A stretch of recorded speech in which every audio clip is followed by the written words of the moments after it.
Hello. Thank you for joining us tonight. My name is Harpreet Dhaliwal. I am the Detachment Commander for Beaumont RCMP. November is Family Violence Month.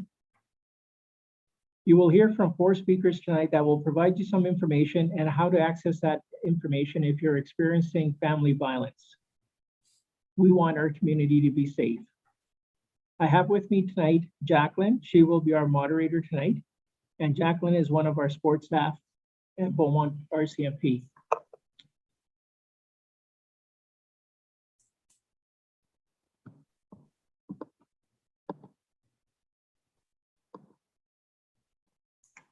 So the format tonight will be a short presentation followed by a question and answer. And you'll see the screen, we've got the Q&A there. You can use the chat button if you don't see the Q&A button. Then another screen will pop up and you can send in your questions there. So first I would like to introduce Pam Gurkey from Beaumont Family and Community Support Services. She is the Community Development Coordinator and Family Violence Prevention Support Worker. Pam? Good evening, everyone.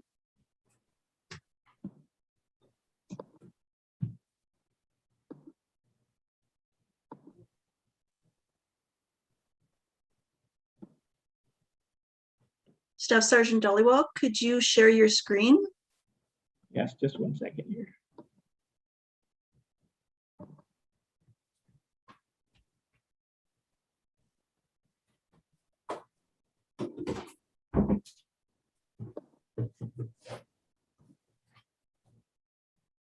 Okay, there you go, Pam. Thank you. So on the screen right now, you'll see all my contact information. I just want to let everyone know that Family and Community Support Services is a member of the Leducan District Family Violence Prevention Team. And there are a few things that happen with that team. One is that we do 2 groups per year, spring and fall, for victims and abusers. So we can do referrals. Anybody can do a referral. You can self-refer, or one of the members of the team can make a referral. We also have children's counseling that's available through that program.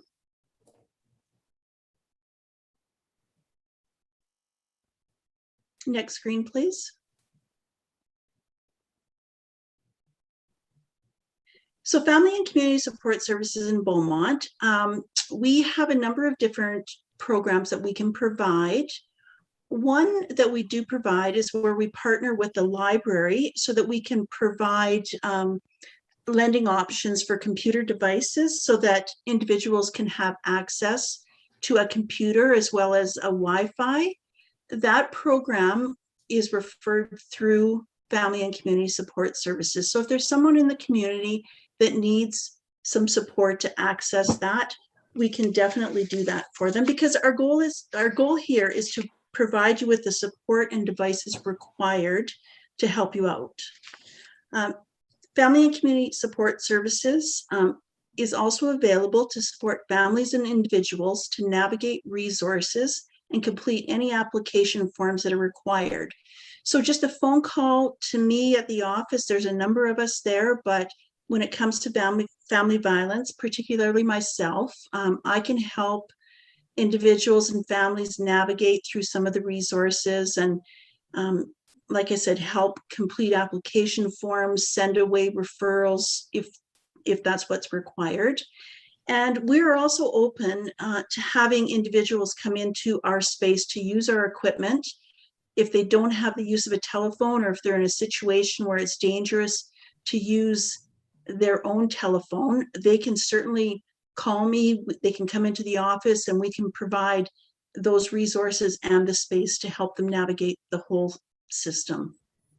We also have some subsidized counseling available, and that is just dependent on certain criteria. And another very good resource is the City of Beaumont's website, and I have the website address on the screen, but here you can find all sorts of information to help identify, prevent, deal with abuse. As well, you can also reach out to the Family Violence Information Line, and that is on the screen as well. It's 310-1818. And that is, the City of Beaumont website is also a very good resource. And again, I'm available to help anybody navigate through that system. So thank you very much. Thank you very much, Pam. And we'll go on to our next presenter.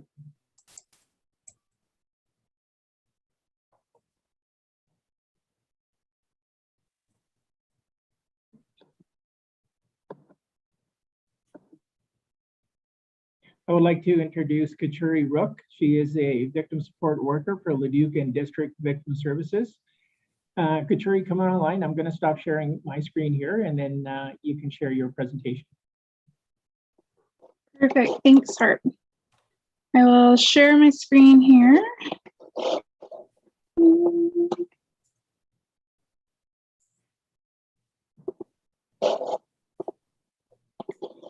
There we go. All right. So, perfect. Thank you. Good evening, everybody. So like Harp said, my name is Kachori, and I've been working as a victim support worker for Leduc and District Victim Services for just over 3 years now. Tonight, we're going to kind of go through a little bit about what resources are available to individuals and a little bit about what Victim Services does. So yeah, we'll just jump right into it. So first off, what is Leduc and District Victim Services? So our unit provides support for victims of crime and tragedy. So that is pretty much anybody who's been affected by a crime, any sort of trauma, any sort of tragedy in their life. We provide immediate support, information, resources, anything like that, that's free. And we don't judge anybody when they come in and need that support. We mainly get our referrals from the RCMP detachments in the area that we serve. So as you can see on the map there, we serve 6 RCMP detachments, with Leduc being the main office that we are in, but we are also in Beaumont, Devon, Thorsby, Breton, and we also work with the airport RCMP. So yeah, that is the majority of our referrals that do come from the RCMP, where we get the information, but we also welcome agencies to send over referrals. We welcome individuals just to call us, get in touch with us themselves if there is something that they're wondering about or have questions about. And we can kind of point them in the right direction and see how we can help them move forward. So as I said, there's a few different ways that we support victims of crime, trauma, tragedy, all of that. And the 3 main ways are with information. So if an individual has a matter that's being investigated by the police, we'll provide them information on the investigation, on how to proceed with the next steps, what their rights are as a victim of crime, and just kind of make sure they're constantly in the know of what's going on, almost kind of like a one-stop so that they don't have to tell their story repeatedly to everybody. We also provide resources and information about different agencies in the area that would be able to help them if there was something that they were looking particularly for, in order to move forward and move past the incident that they are dealing with. And lastly, we provide support. So we provide support both in immediate crisis situations. So if the RCMP is dealing with a situation such as sudden death, or in this case of tonight, a family violence situation, and they just need that immediate support, that emotional support, immediate resources, the RCMP members can call ourselves, the staff, or our volunteers, and they will come and provide that immediately to whoever needs it, 24/7, 365 days of the year. And then another big part of our job is working with the court system. So we provide court updates, court support, court preparations to anybody who has a matter that's going through the court system. As we know, it can be quite nerve-wracking and confusing for people, especially when you're not dealing with that day in and day out. So we often we'll provide that support to people and updates and make sure that they are in the know of what's going on, just to kind of reduce the amount of stress that can be associated with that sort of situation. So that's a little bit about victim services. And since we're here tonight to talk about family violence, I wanted to go a little bit more into family violence specifically and this way that our unit can support an individual who is experiencing family violence. So as you can see on the screen, I have some stats because I'm a stats-minded person. I love stats. But you can see that a majority of our files that we get every year is related to family violence. You can see all of our files and just the Beaumont files. It's common. And I think that's the biggest misconception that people have is that, you know, family violence doesn't happen, or people think it doesn't happen that often, but it does. It's way more common than people think. And so if yourself or somebody that you know is experiencing a family violence situation, it's important to remember that and to know that you're not alone in this type of situation, that if you are in a abusive relationship or unhealthy relationship where there's either physical abuse or mental, emotional, financial, spiritual abuse, that there is a way to kind of move forward and to get out of that situation and to start new and get that safety for yourself. We know that it takes more times than not, multiple times. The average is 7 for somebody to leave a family violence situation for good. And so we know that it's not easy. It's especially difficult in situations when there are kids involved. And so we kind of take those things into consideration. We work very closely with you to better understand your situation and kind of give you that support. And we don't judge. We've heard it all in our years of working in this field. And we know that it takes a lot of strength and effort and courage to even come forward and ask any sort of information or question. And so we are here to answer any questions that you may have, and just kind of even start that process either for yourself or somebody that you know. So looking more closely at what exactly we do to reduce or to help you move forward, I have this like nice little graph here that shows kind of all the different connections that our agency has within the community. And the biggest thing is we want to reduce the amount of trauma that somebody experiences and make sure that they have the increased amount of supports.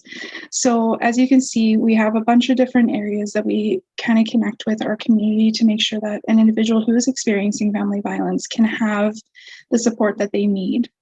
So the main support and contact and connection that we have in the community is obviously our RCMP detachments.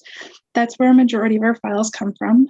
And we work very closely, especially in family violence situations, to make sure that an individual is safe, that both victim services and the RCMP is aware of any changes that have happened in the family, in the dynamics, if they've moved or if there is some kind of change in terms of safety.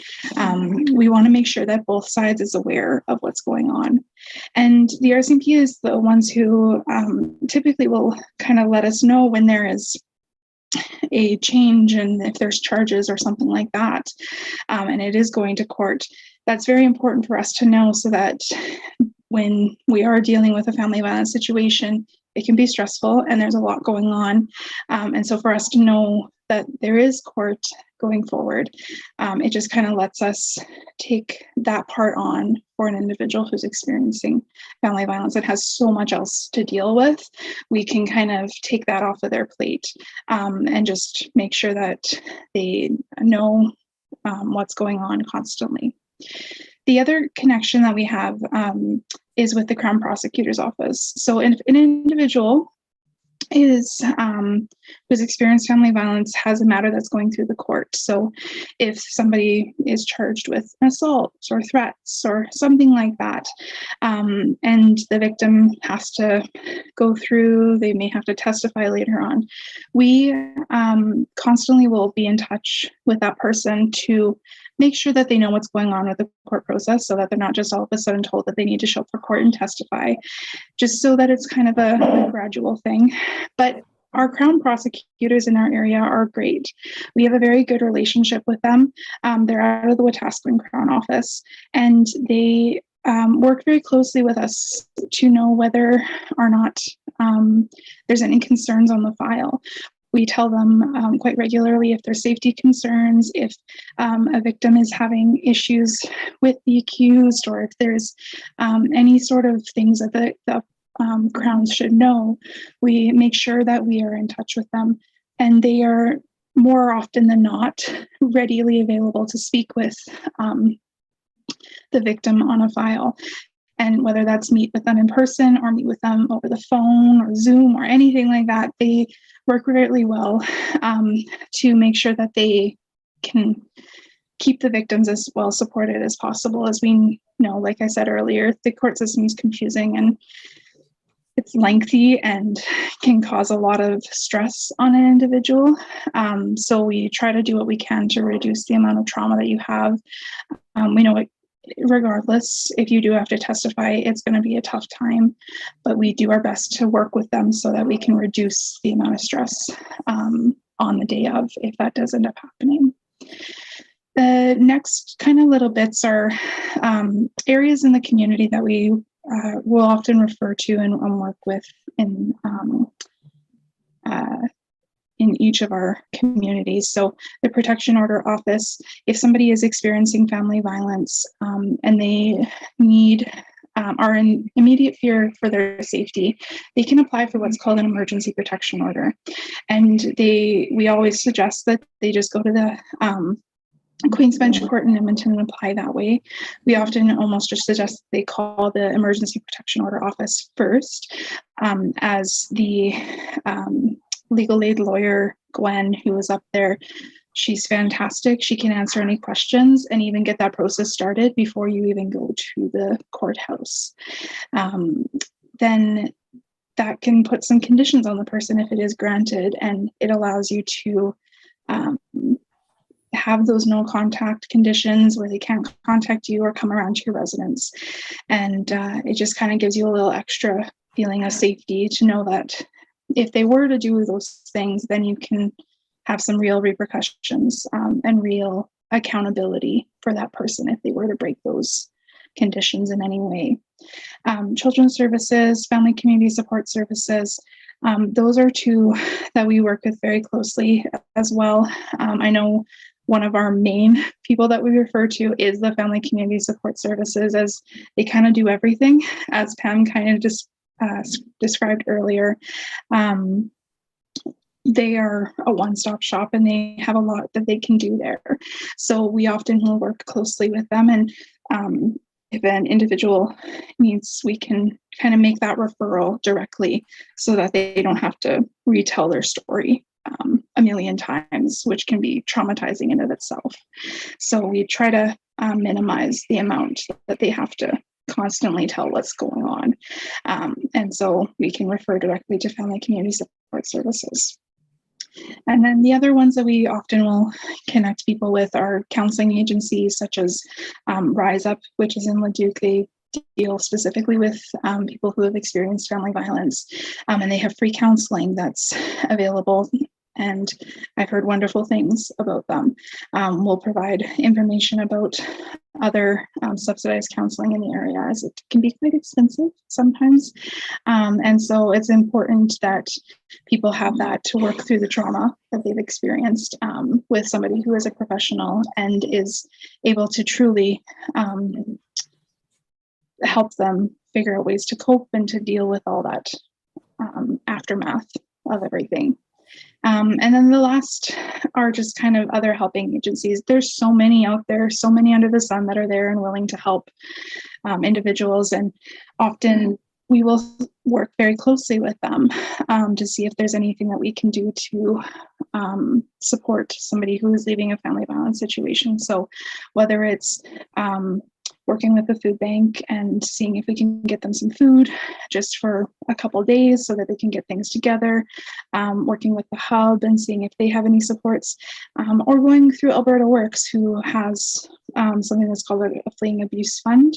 That is an emergency fund that people can apply for. That's just kind of extra money to kind of help you start up a new home. If you need to go and rent a new place or anything, they can help with that financially.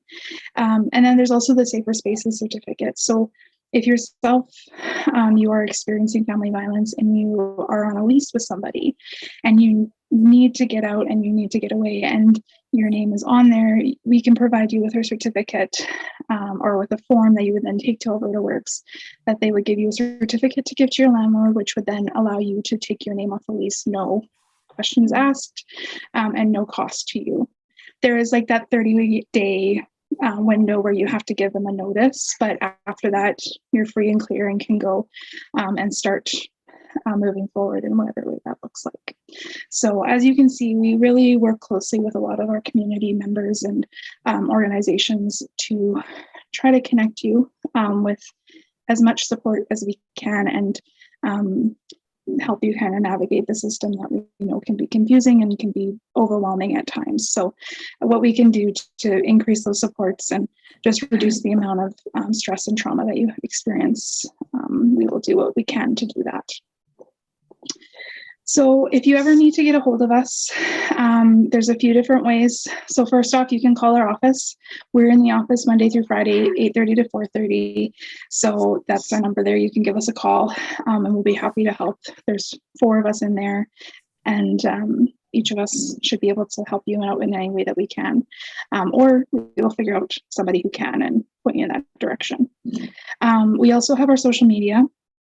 We have recently started looking and checking our messages more regularly, as we found that sometimes, especially in a family violence situation, you don't have the ability to call and you don't have the ability to just go out in the world and meet with somebody in person.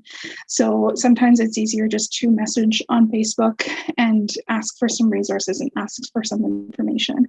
Obviously, we don't take disclosures, or if you wanted to report something to the police or anything like that, we can't take that. But if you are just looking for any sort of resources or what to do next, just give us a shout on there, just send us a message and we'll get back to you pretty quickly. We're constantly checking that. They come directly to our phones, so we're able to help out when we can. Our website is another way to get a hold of us, or at least look at what Victim Services does, a little bit more information. There's also on the website a section for resources. So each section has different resources for things like sexual assault, domestic violence, theft, a sudden death, all that stuff, with all sorts of different resources that somebody might need, or information and stuff. So that's a really good place to go if you just want a little bit more direct information about kind of what to do next. Now that kind of COVID is coming to the end, or hopefully, I don't know, fingers crossed.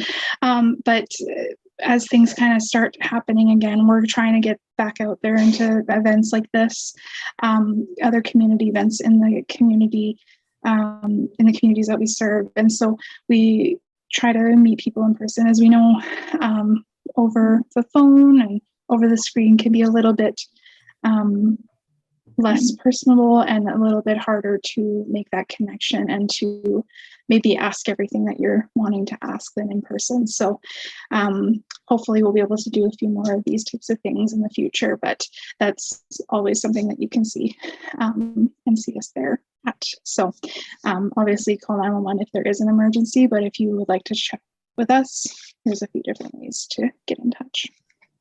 Okay, so thank you for tonight, and I'll send it back to Sergeant Dollywell. Thank you, Kachori. And just wondering if you can comment on our victim services service doc that's in training right now as well. because I think, some children and adults also kind of connect with that, and that helps them even come in and, kind of reduce that anxiety. Yeah, for sure. So we have one of our volunteer program coordinator. She's currently training a support service dog who's going to be specializing in court and police and helping out with all of that area stuff. And so she is still in training. She is going to be 6 months old in the beginning of December there. And she is just a great addition to our unit. Well, she's not really our dogs specifically. She is Danielle, our volunteer coordinator's dog. She does come in and she kind of adds a lot to our atmosphere in terms of just kind of an extra energy and happiness and everything. And when she is available, we'll bring her in with victims to sit down, and it can kind of create that almost just talking point where it can be awkward to talk about certain things and just kind of open up the conversation. And we're looking forward to once she's fully trained and fully able to act in that capacity. But even for right now, it's nice to have that little addition. She's growing and she's learning every day, but it will be nice when she is fully trained to bring her in and have that as part of our unit as a volunteer, essentially. Okay. Thank you.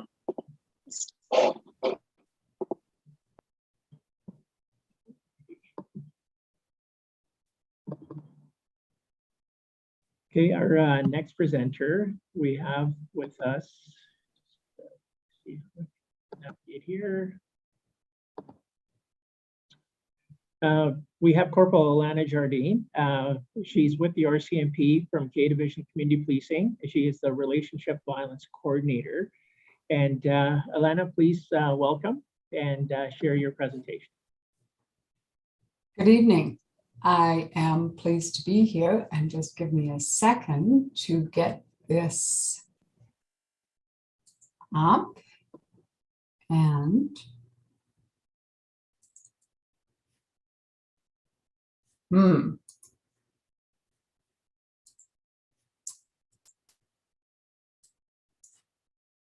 right. I thought I had it all organized, and now we're going to do it this way.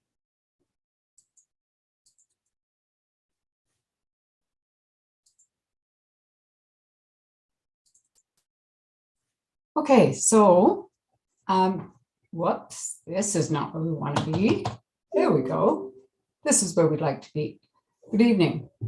As Hope said, my name is Alana Jardine, and I have been asked to speak to you about violence in relationships, what it is and how it affects our world. Just to give you a tiny smidgen about me, I've been with the RCMP. I have 23 years of service, and I spent 18 of those in frontline policing. Then I spent 2 years in a specialized domestic violence unit.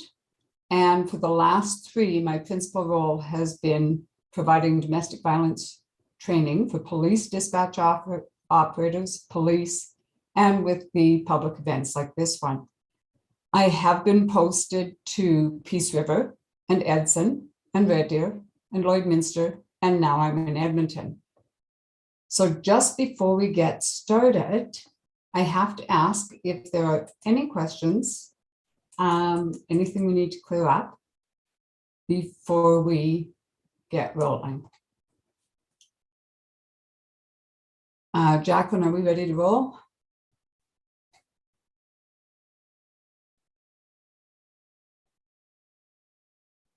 I can't see. Go ahead. Thank you. I can't see the chat, by the way. I'm working on a single screen this evening, so I can't see the chat as well. So this is what I plan to cover this evening. And the material we are going to be covering will sometimes be difficult. Should you need to step back for a second, please do so.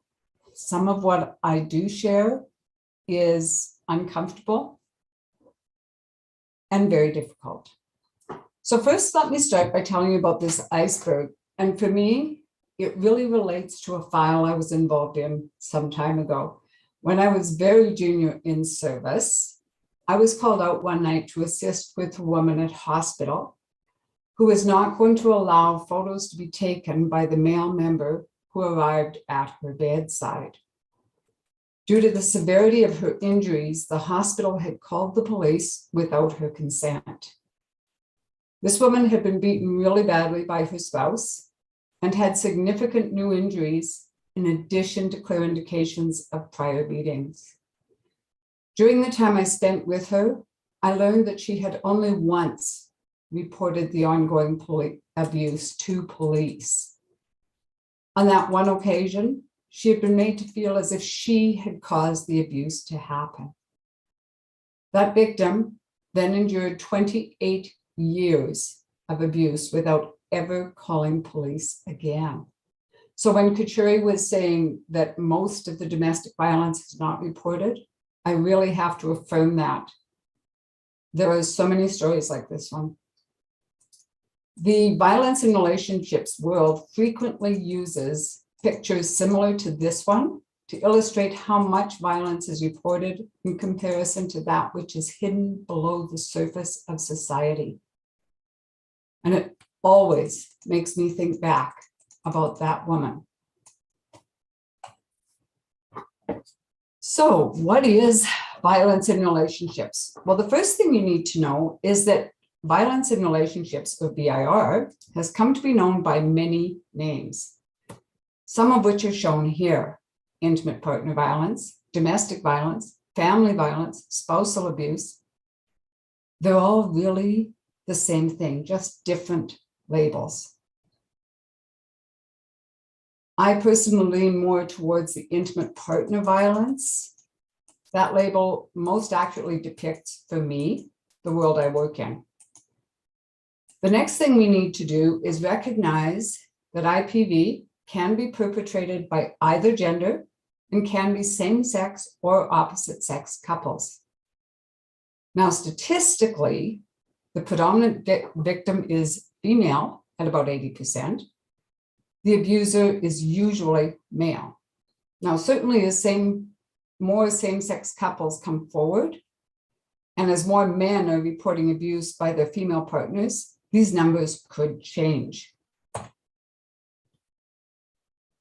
By definition, intimate partner violence is abusive behavior by one individual in a relationship to control and or harm the other individual in the relationship, which means that maintaining control of the victim is really the primary motive of the abuser.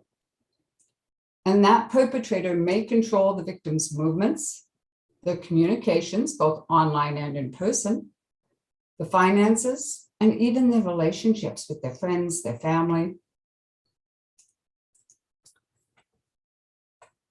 There are a number of behaviors that an abuser will use to maintain that control. They may use any of them. They may use all of them.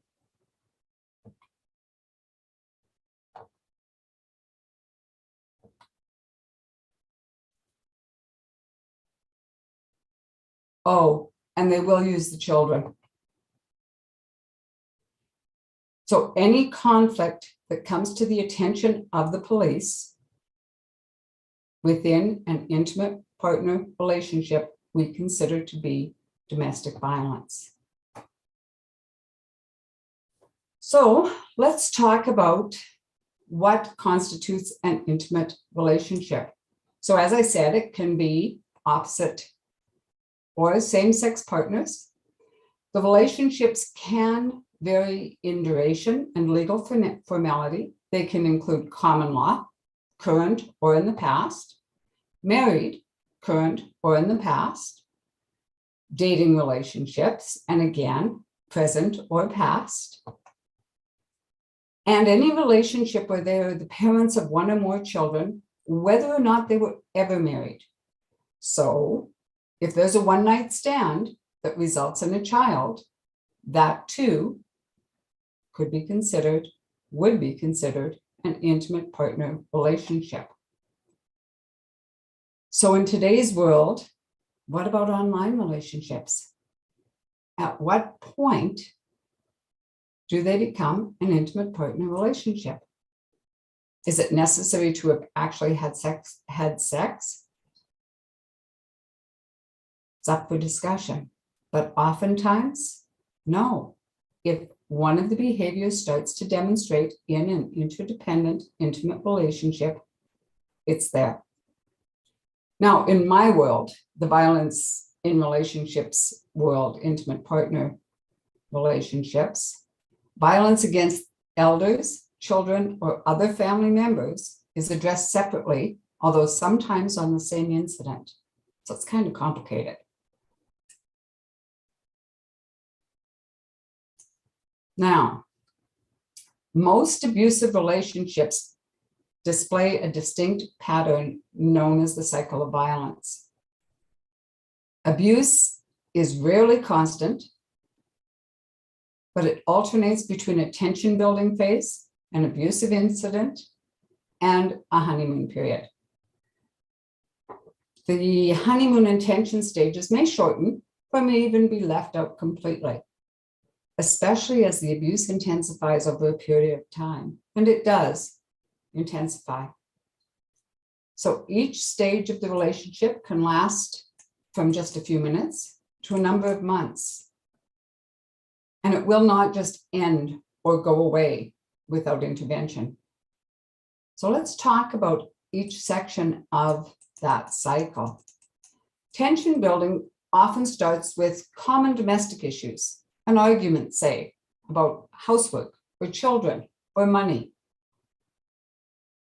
The abuser starts to get angry. Verbal abuse results. Communication often breaks down. The victim may try to offset or control this stage by being acquiescent or by giving in. Then the tension becomes too much. The victim feels uneasy, feels a need to watch every move. Then we have an incident, or to phrase it nicely, acting out. Any type of abuse occurs. It can be physical, it can be sexual, it can be emotional, it can be all three. Following that, we often see the honeymoon or reconciliation phase. The abuser will apologize for the abuse. They may beg for forgiveness, promise it'll never happen again. They may show remorse.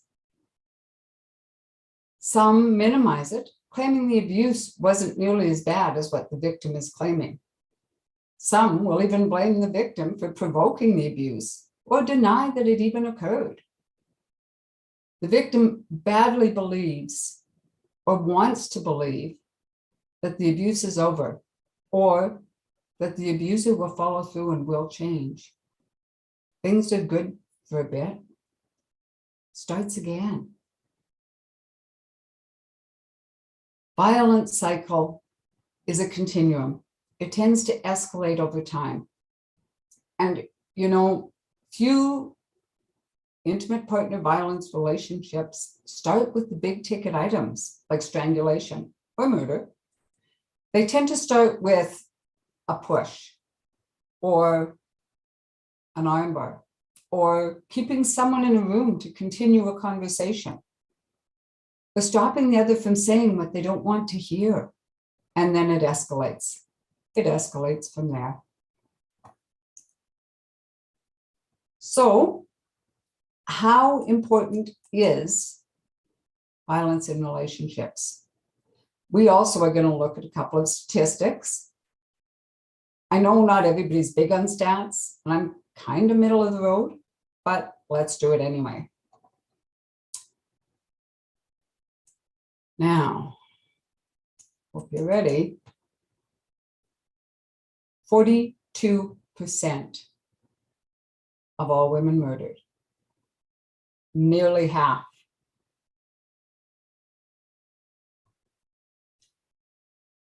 And this is all homicides with no filter, but still 14%.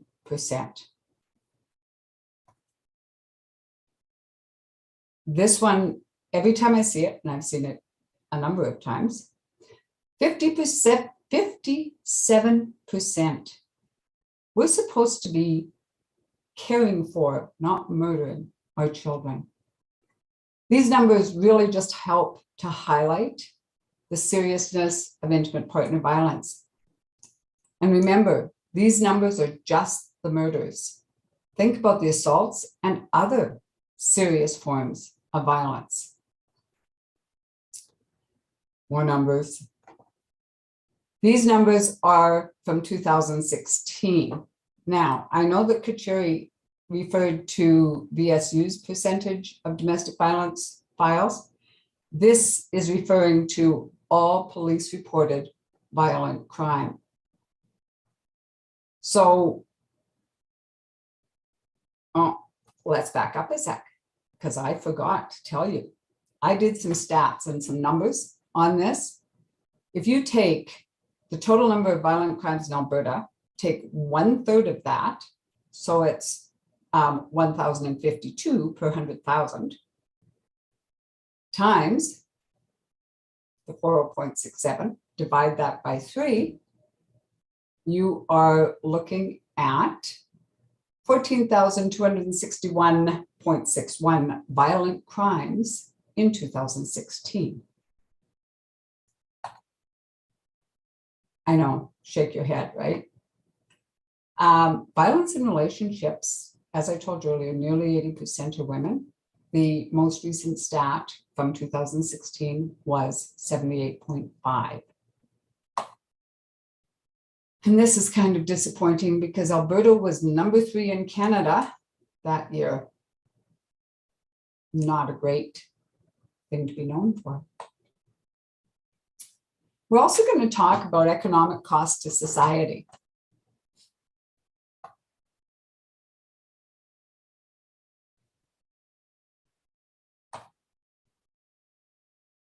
Kachori referred to these a little earlier as well.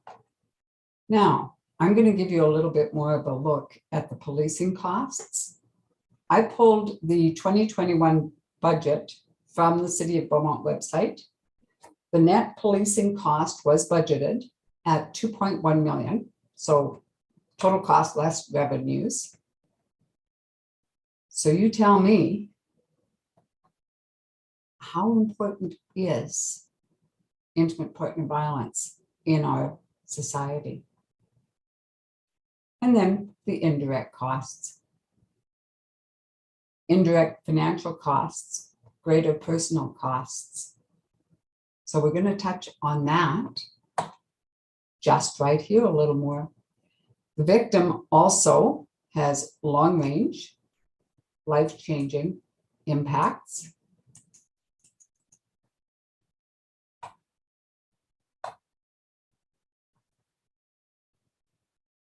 And people say, what do you mean loss of employment? Well, it's really hard to keep a job if you're missing work because you're too injured to go to work, or if you're missing work because your kids are so traumatized that you can't, or because you're too embarrassed to show up looking where you do. The result, of course, is lower education levels, lower income levels, lower socioeconomic status completely. And then this one. Now, the effects we are talking about is not when the violence is perpetrated against the child, but that which is incidental to the violence in the intimate partner relationship. Even if they appear to be not listening or asleep, they know and absorb what's going on. And even if they're not home at the time of the incident, they will sense the distress. They will recognize the signs. Kids are really in tune. There has been a lot of research on this subject. We are going to watch a little video that really explains this much better than I. It takes about 30 seconds to load. So we are just going to have to be a little patient while that happens. It explains the whole thing much better than I could. And it is about 5 minutes long, and I think it's ready. So we're going to give it a whirl. Sorry, that didn't work. I need to be here.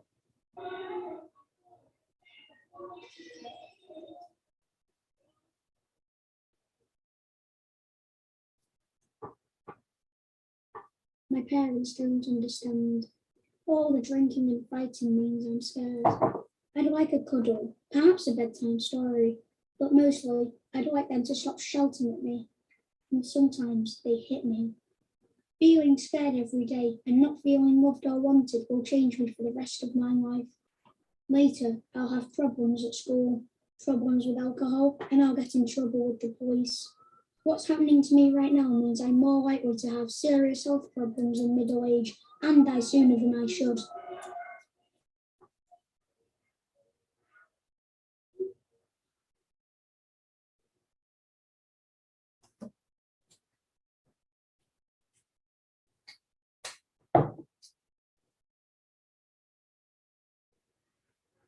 Doctors say my life is full of adverse childhood experiences, or ACEs. But in my world, this means I see my dad hitting my mum. Dad's got a drinking problem, and mum's always crying, even with the tablets. I am always being shouted at and hit.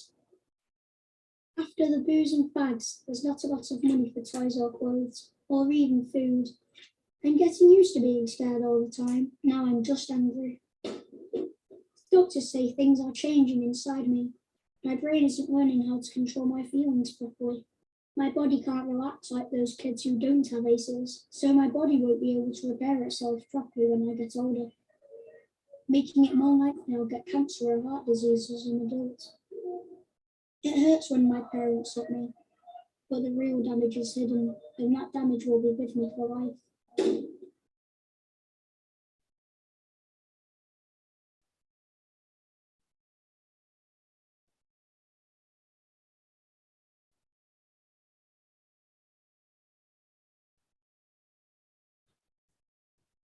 I drink and smoke. They say I'm out of control, but I'm not. It's just my way of coping with my ACEs. I've been in plenty of fights, but what's wrong with that? Kids' punches don't hurt half as much as when my dad hits me. I beat up a kid last week at school because he looked at me weird. Who cares? I ended up with more time out of school. Learning's not for me anyway, and the teachers don't care any more than my parents. I don't like the way anyone looks at me except my girl. She's 16 and pregnant, just like my mum was with me.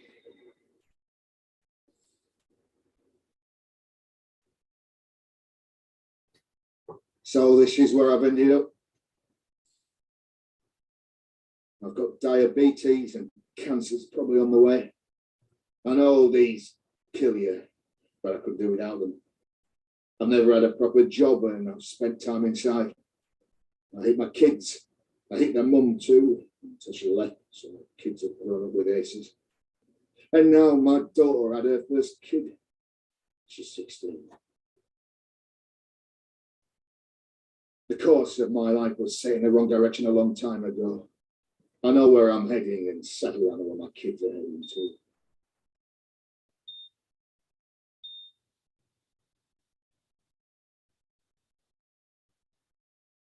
This doesn't have to happen. A little help in childhood makes a big difference to where life takes you.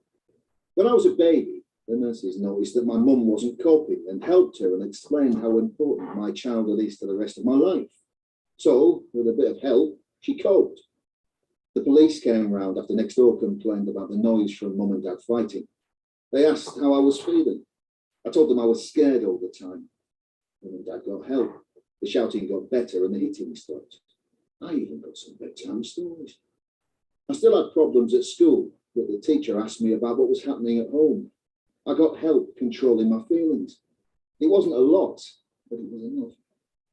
I'm now married with 2 children, and I've got a job most of the time. I haven't repeated the same problems with my kids. We got help when being a parent got too much. Our children are ACE-free, and that means their kids stand a good chance of growing up ACE-free as well. Almost half the people in England and Wales experienced one ACE as a child, and 1 in 10 of us suffered 4 or more ACEs. If we stopped ACEs, millions of children would not become smokers or binge drinkers, and levels of violence in adults would be cut in half. Fewer ACEs in childhood also means fewer adults developing diseases like cancer, heart disease, and diabetes in middle age. We all need to be ACE aware. Are you? Doctors, police, nurses, teachers, firefighters, and most importantly, parents. The more you know about ACEs, the more you can help stop children growing up with ACEs in their lives. And for those of you who have already suffered ACEs, the more you know, the more you can help yourself and others who have suffered ACEs cope.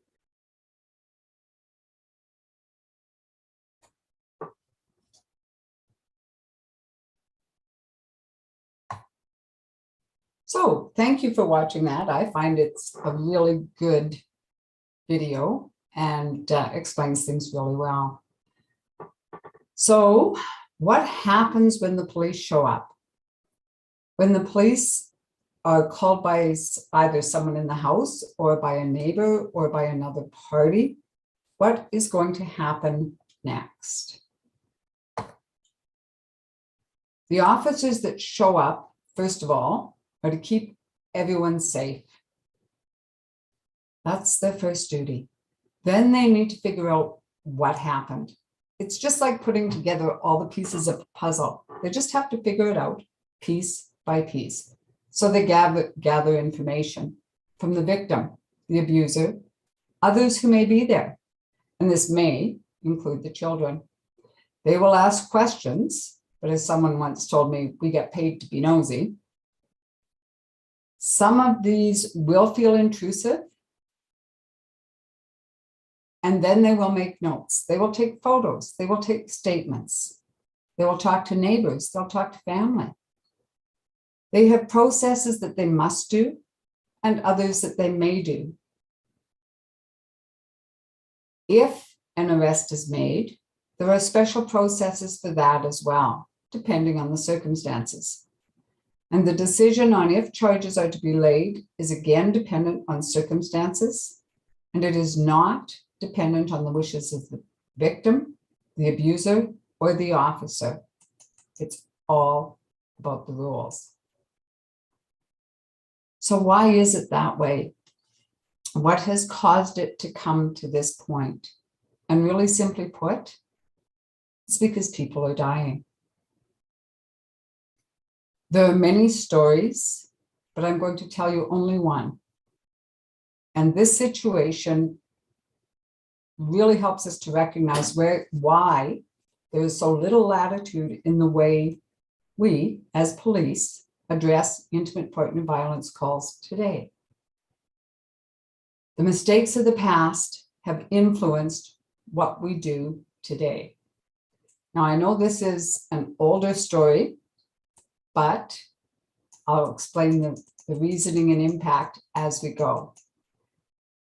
This family, the Fiquettes, immigrated to Canada in 1994 from Yugoslavia. Joseph was a cab driver once here, and Blajica worked at the pork producing plant in Red Deer. The couple had a 25-year turbulent marriage. They had 3 children, 2 who at the time of this story were young adults, and then little Alex. Now the older 2 had been born in Yugoslavia. The couple separated in October of 2002. During the year-long custody battle which followed separation, there were numerous complaints to police, 45, I believe. Joseph's complaints against Blajica were largely for not complying with the family court order. For example, she was not using a car seat on buses or in taxis, which, by the way, were not required. However, Blajica's complaints about her husband were mostly that he was harassing her, that he was threatening to kill her. She repeatedly told police that Joseph had guns. So on the 8th of October in 2002, Blajica went to the shelter in Red Deer, and then within a few days, Joseph managed to get into the front entry at the shelter. And so she was then moved to the Strathmore shelter in the middle of the night. Now, in those days, shelter stays were limited to 21 days. So following the 21 days in the Strathmore shelter, Blajika had to leave. So she went to stay for a time with a woman that she had met while she was in a Red Deer shelter and had a great deal in common with. Young children the same age, the little boys got along, etc. Now that friend was witness to a number of incidents between Joseph and Blajika. In November of 2002, the courts granted joint custody of that young child with access for both parents. In December of 2002, Blajika moved back to Red Deer. She didn't really feel she had any choice, I'm sure. Her job was there. Her older kids lived there. They had left home as soon as they were able, quite young. But she also had to provide access for Joseph, and she had no vehicle. Now, in February of 2003, things changed a bit when a family court judge varied the custody order, waiting for a full hearing on the matter, and added an enforcement provision. In May of that year, Blajika told police that she had left her marriage at the urging of her older children, and who would have a better perspective on what was going on. Also in May of that year, family court granted custody to Blajika with access to Joseph only on certain terms. So that carried on for a bit. And then in September, following more complaints, Blajika again applied to family court, this time wanting sole custody with no access for the child's father. Joseph was served with a copy of that application and the hearing notice, but that hearing never took place. Because on the 28th day of September 2003, little Alex Fiquette died of a single shotgun blast to the head, but not before his dad forced this young boy to watch as the mother was gunned down. Now, this incident caused a change in the way we address domestic violence calls throughout the province. Unfortunately, this was not the only incident that had impact.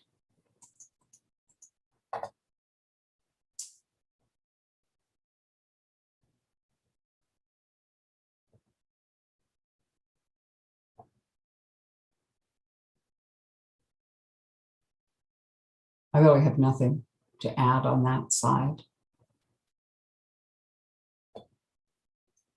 So, as a result of failures like this, our policy, the way that we, the RCMP, must address intimate partner violence files has gone from a few lines, it looked like this, to more than 7 pages. And that's what it is today. However, it is under revision again, and I'm waiting. So, what makes the victim stay? Why don't they just walk away?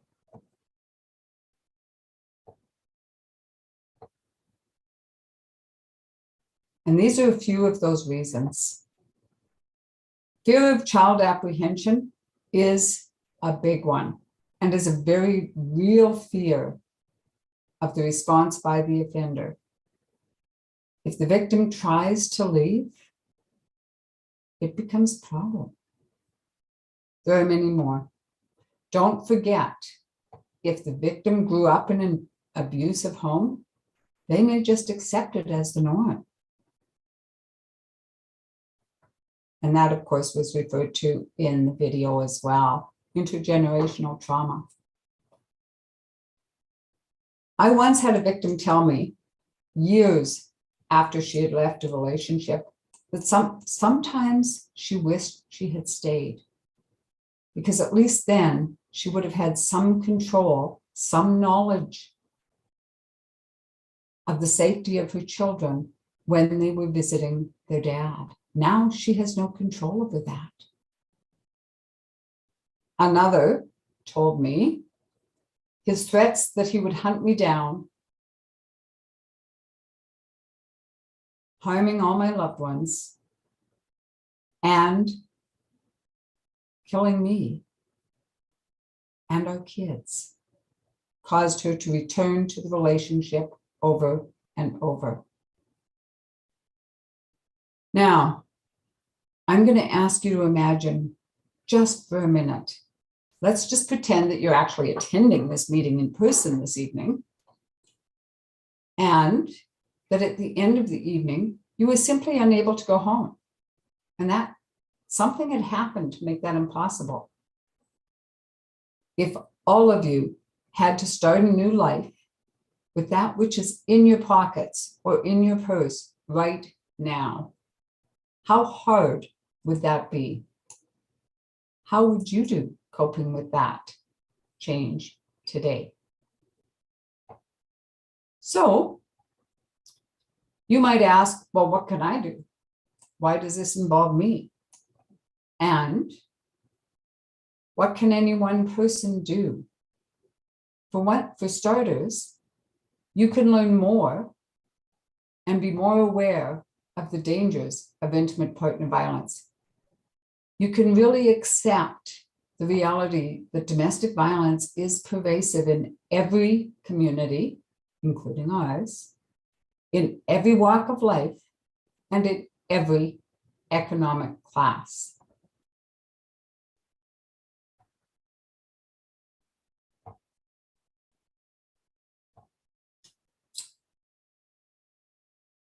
And as a community, what can we do as a community?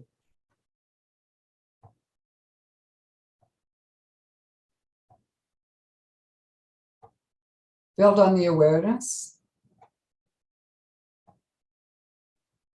build on the resources.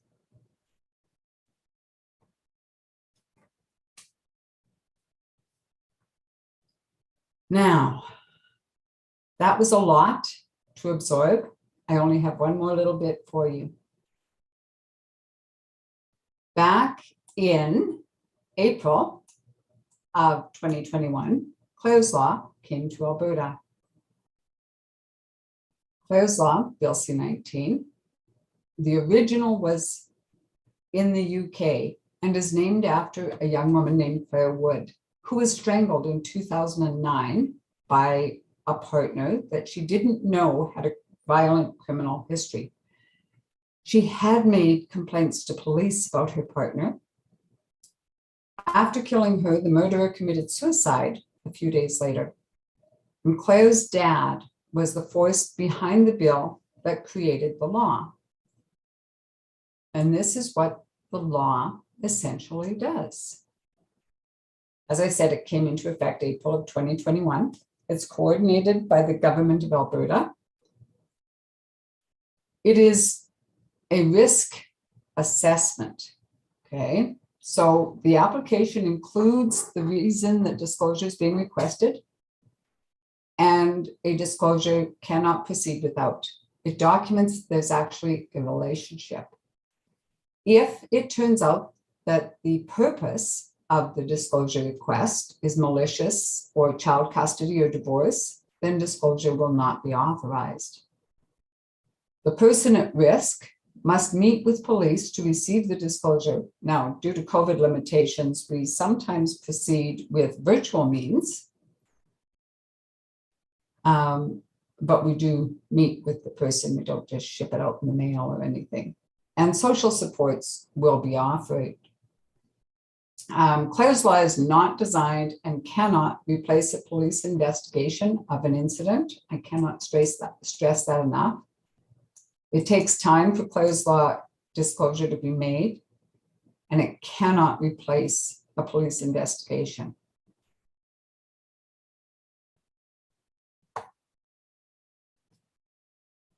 So perhaps there are some red flags in a relationship, and the person at risk recognizes that they need more information, that they should consider their choices. So the right to ask, referred to here, allows for Albertans who feel at risk to apply to receive disclosure information about their intimate partner.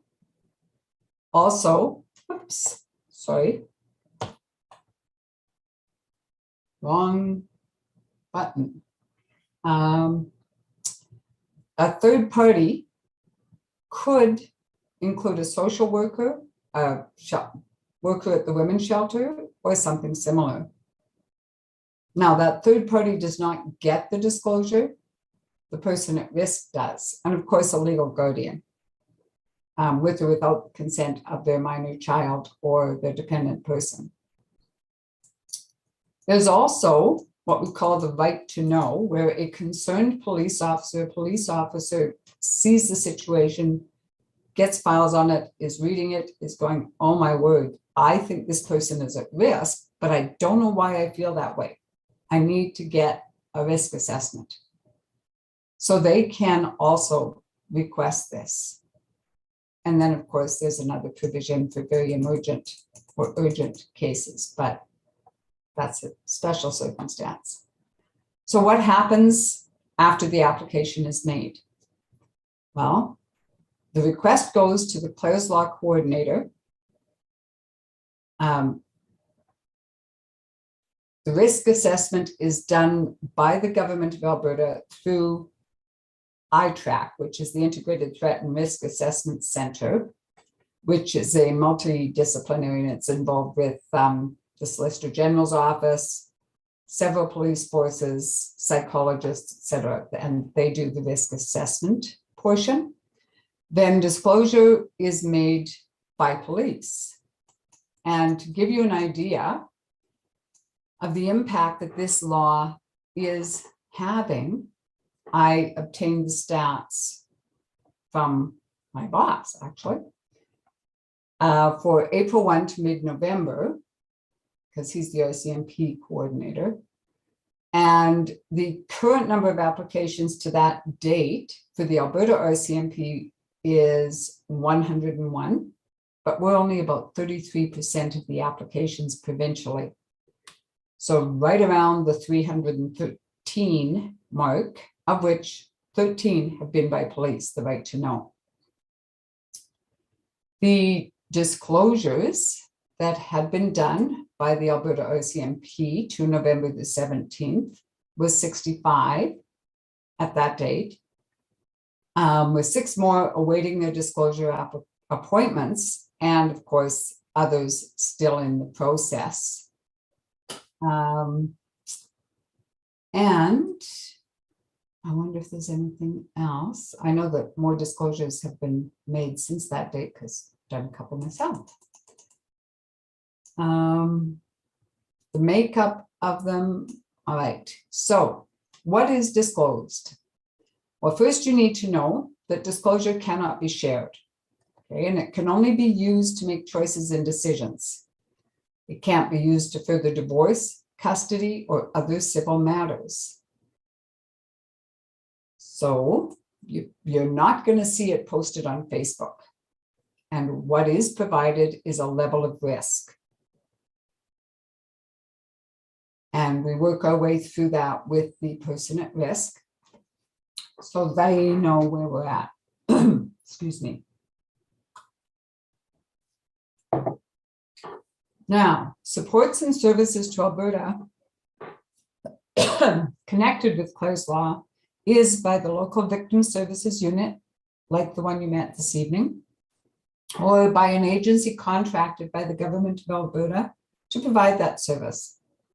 It's called SAGES. So I think by the appearance of Staff Sergeant Dollywall recognizes that we are virtually finished with my portion. So thank you for your time, for your attention. And now we'll go back to Staff Sergeant Dollywall. Well, Anna, thank you very much for your information there. It's very impactful for our viewers there. Just going to share my screen with you here.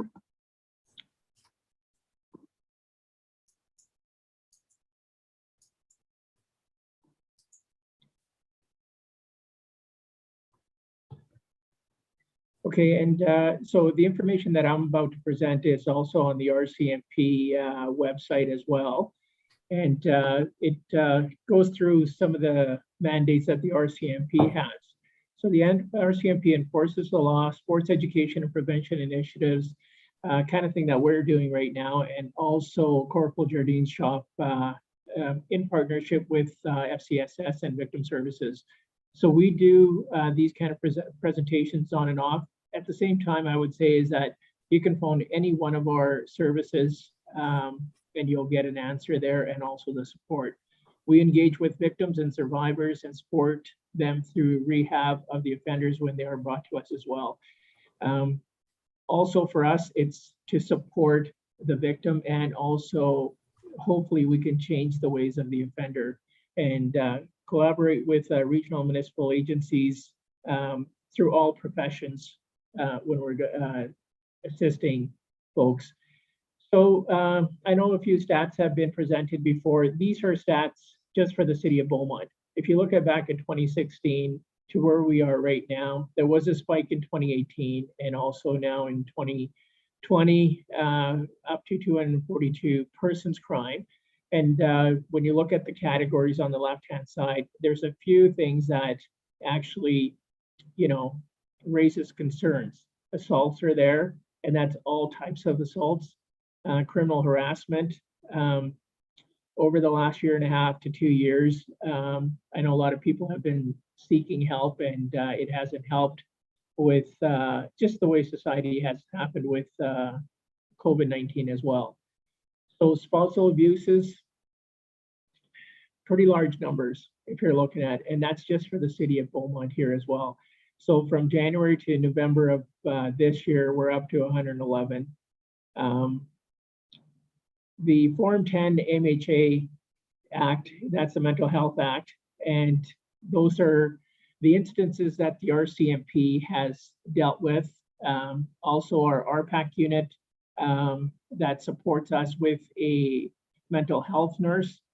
We've had just in Beaumont last few years, I believe Jacqueline brought up those stats. I didn't put them into my presentation, but I think there was 2 to 4 calls that came through the crisis line where RPAC actually attended as well.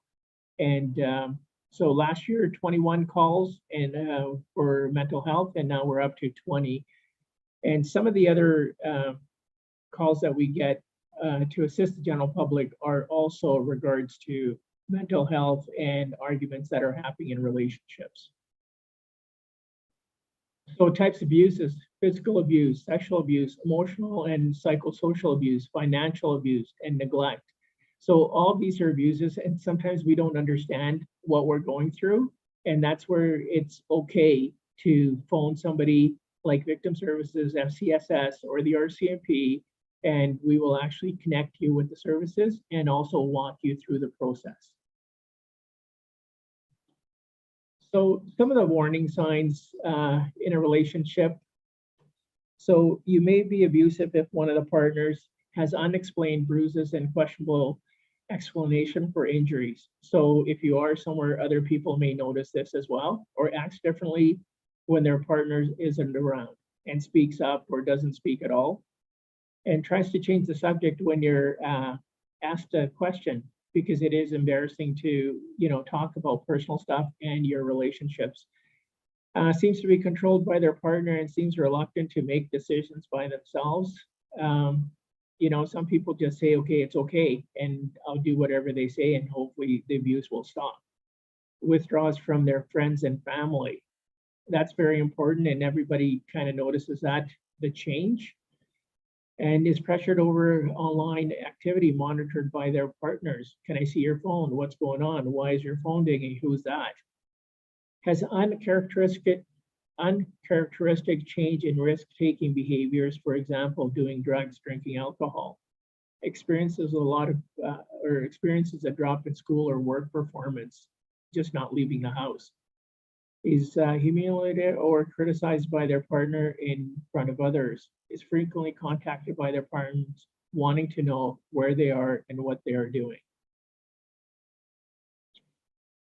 And I think the overall theme from our presenters tonight is that know that it's not your fault and you're not alone. Call 911 or a local police department if you fear for your safety or that of your children.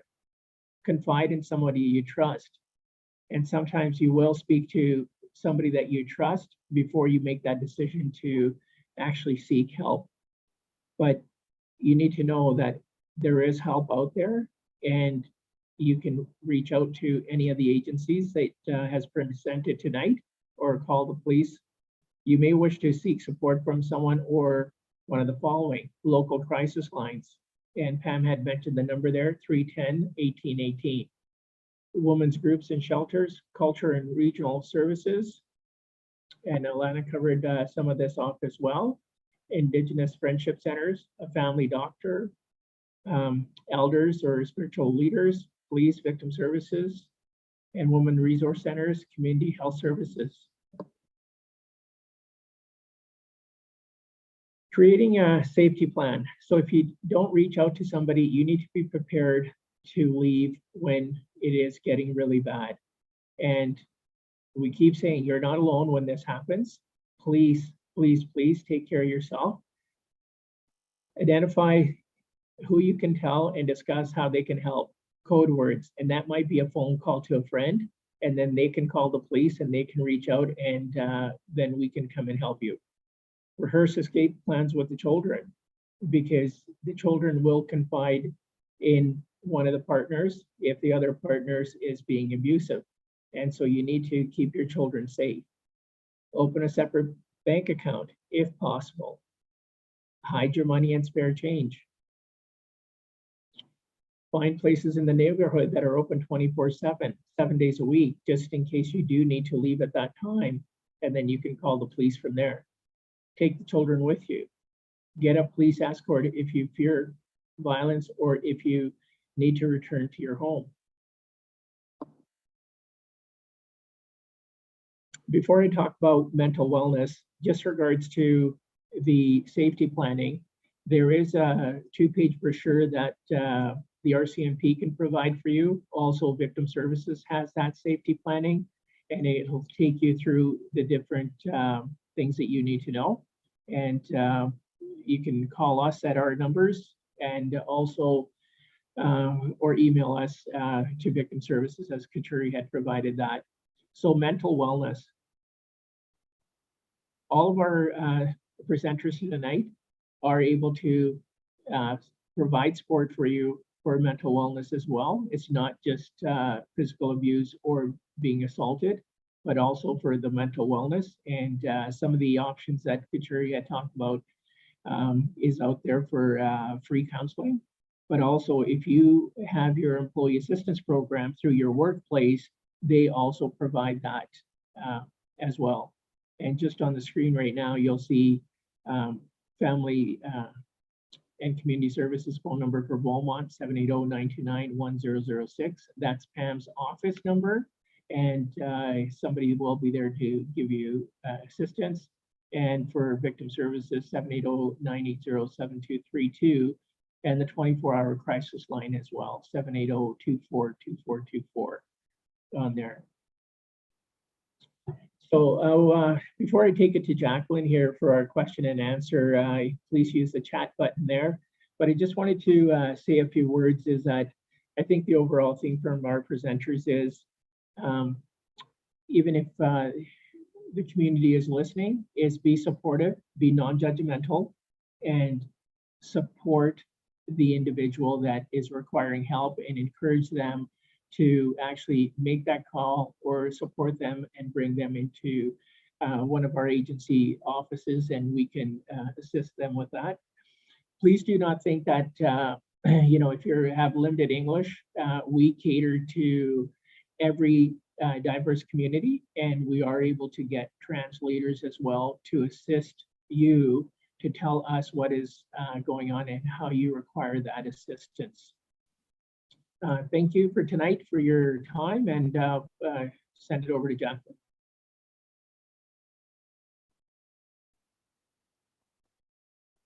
Jacqueline, do we have any questions? I haven't seen any questions come in as of yet. So why don't we open up to the floor to the journalist from the Beaumont News?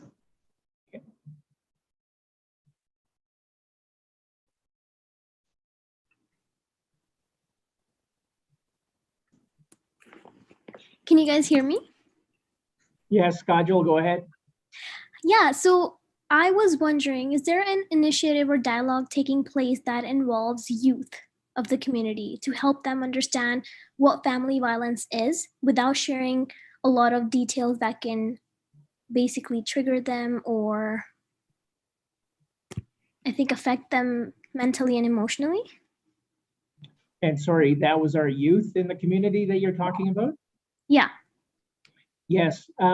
So right now we have our school resource officer, Christine Hepburn. So she's the SRO for the schools, and the RCMP works really closely with her. And she does a lot of different presentations, and sometimes an RCMP member will attend the school as well. And I'm not sure if there is anything directed to family violence that way, but I know that safety is always talked about during those presentations.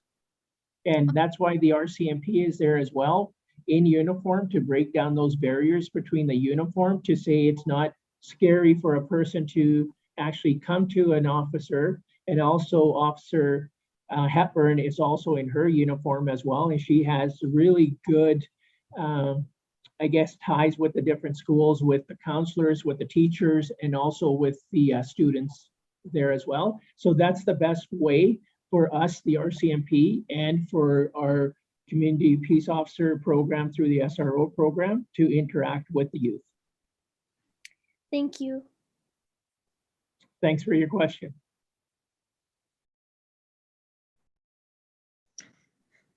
All right, if there's no other questions, was there anything else, Harp, you wanted to add in, or? Yeah, okay, thank you very much, Jacqueline. I'll leave everybody with this screen with all the contact numbers and with all of our presenters tonight. So I would like to thank all the presenters for their time and knowledge on this subject. They did an awesome job. I would like to thank the City of Beaumont Communications Department for assisting us in putting on this presentation. And they did an amazing job. And we were on live on YouTube as well, which I will share our link on YouTube to the public on our news release on Wednesday as well. And thank you, Jacqueline, for being here tonight as well. And I would like to thank the presenters once again. I found their information very valuable, and I hope the community found their information very valuable. This subject is very hard to talk about, and it's very hard sometimes even to listen if you're going through violence in a relationship or violence at home. And that's why we try to do these talks and presentations out there so we can reach the community, not just the victims, and so we can work together. So I thank everybody for that, and have a good night.